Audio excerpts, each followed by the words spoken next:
हुकूमत ने cyber crime तरमीमी bill का इब्तदाई मुसवदा तैयार कर लिया। नए मुसवदे में अहम तब्दीलियां की गई हैं। मुसवदे के मुताबिक फेक न्यूज देने वाले को 5 साल कैद या फिर 10 लाख रुपए जुर्माने की सजा होगी। कानून नाफिज करने समेत दीगर इदारों या किसी शख्स के खिलाफ खबर देने और दहशत फैलाने वाले का मवाद हटा दिया जाएगा। मुसवदे के तहत डिजिटल राइट्स प्रोटेक्शन अथॉरिटी कायम की जाएगी। अथॉरिटी को सोशल मीडिया से कंटेंट ब्लॉक करने या हटाने का इख्तियार भी होगा। अथॉरिटी कानून नाफिज करने वाले इदारों या फिर किसी शख्स के खिलाफ मवाद हटाने के अहकाम जारी कर सकती है। मुसवदे में कहा गया है कि अथॉरिटी के पास रियासत और रियासती इदारों के खिलाफ नफरत फैलाने से मुतालिक मवाद को भी हटाने का इख्तियार होगा। जानबूझकर झूठी मालूमात फैलाने, खौफ व हरास पैदा करने वालों को 5 साल कैद या फिर 10 लाख रुपए जुर्माना होगा। अथॉरिटी के पास फौज और अदलिया के खिलाफ ऑनलाइन कंटेंट को हटाने का इख्तियार भी होगा। मजहबी, फिरका वाराना या फिर नस्ली बुनियादों पर नफरत फैलाने से मुतालिक शेयर किए गए मवाद को हटाने का इख्तियार भी हासिल होगा। और मुसवदे के मुताबिक किसी शख्स को डराने, झूठा इल्जाम लगाने और पोर्नोग्राफी से मुतालिक मवाद को भी हटाया जा सकेगा। रियासत या इसके इदारों के खिलाफ दहशत गर्दी और तशद्दुद की दीगर इकसाम को फरोग देने से मुतालिक मवाद भी हटाया जा सकेगा।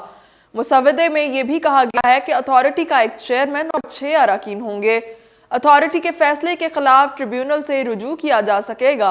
वाज़ेह रहे कि मई 2024 में सोशल मीडिया को रेगुलेट करने के लिए वज़ीर-ए-आज़म शहबाज शरीफ ने पीका एक्ट 2016 में तरमीम की मंजूरी दी थी।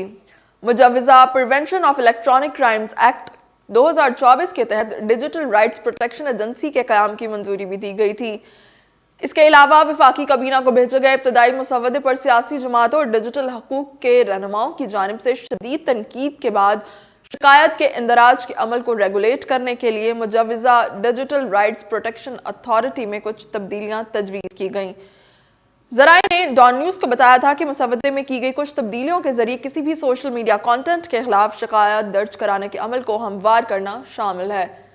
ज़राए के मुताबिक इन तजवीज़ में शामिल किया गया है कि सिर्फ मुतासरा शख्स ही शिकायत दर्ज करा सकता है और इस बात का तयन करने के लिए मैकेनिज्म होना चाहिए कि आया शिकायत कुनिंदा मुतासरा शख्स था या नहीं।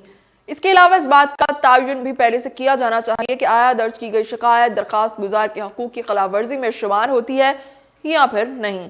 कमेटी के अरकान ने डॉन न्यूज़ को बताया था कि कुछ सख्त शिकों पर तनकीद के बाद ये फैसला किया गया है कि मुसवदे को वापस IT की वजारत को भेज दिया जाएगा ताकि इसमें तवाज़ुन पैदा हो और मुजव्वज़ा DRP के मामलात में मजीद शफाफियत को यकीनी बनाया जाए। कमेटी के एक रुकन ने कहा था कि हम सब तस्लीम करते हैं कि नफरत अंगेज तकरीर, बच्चों के साथ बदसलूकी, हरासा करने, तशद्दुद पर उकसाने या रियासत मुखालिफ सरगर्मियों को हवा देने के लिए ऑनलाइन टूल सबसे मौसर और आज़ाद जरिया हैं। एक आला ओहदेदार ने कहा था कि मीडिया और तफरीही मवाद समाजी तौर पर काबिल कबूल होना चाहिए, लेकिन ये जिम्मेदारी सोशल मीडिया प्लेटफॉर्म्स जैसे कि इंस्टाग्राम, टिकटॉक, एक्स, यूट्यूब और फेसबुक पर भी आयद होगी कि वो ऐसे मवाद को ब्लॉक करें जो किसी भी मुल्क की कानून की खिलाफ वर्जी करता हो।